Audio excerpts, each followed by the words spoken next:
Hey everybody, Dr. Jones here with a quick, hopefully, video that's a reminder. And I say reminder because it's covering some topics that I've already put out a lot, both in video, in writing, emails, things like that about. But these topics are still coming up.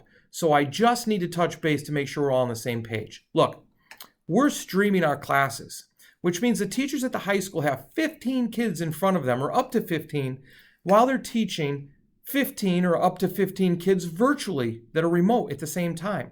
You see, now, while we're doing this because it's the best educational opportunity for students, besides being directly in front of the teacher, it's also incredibly hard. And look, I'm walking around seeing these teachers just working as hard as they possibly can, getting better every day, but working hard nonetheless. So what I need is us to be together as a community, work as a team, so that we can all get the best result from this.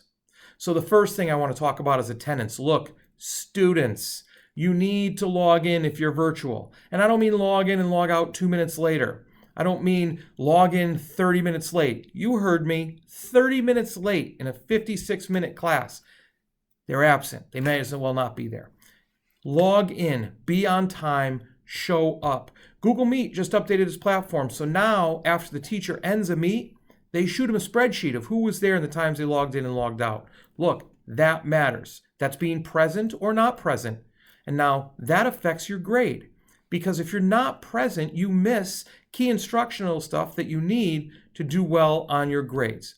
And now, I know last spring, grades were a little willy-nilly, attendance was a little willy-nilly, but now, over the summer, the state has made it crystal clear they expect us to be super tight on attendance and grades, those two things. So please, let's get into classes on time and pay attention, which is the next thing I want to talk about. Participation. Look, if you're in class online, participate. Be there. Get engaged. Do the things that you're being asked to do. If there's questions being asked, answer them. If there's work being handed out, make sure you do it.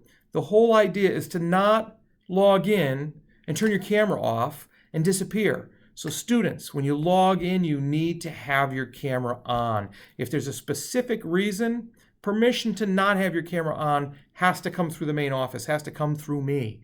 So please make sure you put your cameras on. Now, participation is an interesting thing. Being engaged, positively participating in a class means get rid of all the behaviors. Look, there's still some distracting behaviors going on. Inappropriate backgrounds that the teacher asks the student to take down and then they don't. Having hoods on and then pulling the hoods all the way over your face so your camera's on but you can't see your face. Look, we've instructed the teachers to treat the virtual logins like it's an extension of their classroom. Students, when you log in, and parents, this is important for you to know about your students, when they log in, it's an extension of the teacher's classroom. If they are exhibiting a behavior, students, if you are doing something that you know the teacher would not accept in the classroom, playing on your phone, using bad language, things like that, they're not going to accept it there, and they're going to write you up because you're considered to be in the classroom. That's going to come down to the office, and we're going to handle it based on how we would handle it in our handbook, because that's the foundation that we make those decisions from. However, that's not the important part. The important part is everybody's working hard to get this done right. And there's no reason you should be engaging in a behavior that disrupts the class. Now, this is not everybody. I know that this, these are behaviors that are occurring, but not a majority. But what I don't want to happen is those individuals exhibiting these negative behaviors to influence or pull down those that are working hard, because there are a lot of students that are working hard to succeed. So keep it up. The next thing and the last thing before I leave you is communication. Just like I said, this is a reminder video. It's going to be out in an email, so it's a reminder of previous communications. Communicate. That is the most important thing. Look, I know that people have a lot of lives. And, to quote the assistant principal here, Dave Fleck, he said, we're all weathering the same storm, but we're not doing it in the same boat. Some people are in rowboats, some are in canoes, some are in yachts. Everybody has a different situation, and we get that. So please, if you have any questions, communicate. And you know what? We promise to communicate with you. If a student isn't showing up and logging in, you're going to get an email from your teacher. You're going to get a phone call from your teacher. If they're doing something inappropriate in the classroom, you're going to get an email. You're going to get a phone call.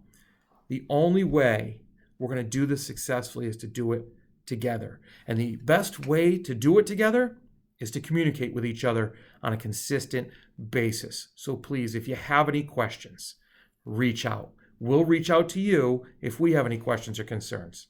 But remember, students, you have to attend. You have to behave. You have to participate. Let's do this. It's getting better every day. We got this. Go Panthers. Have a great day.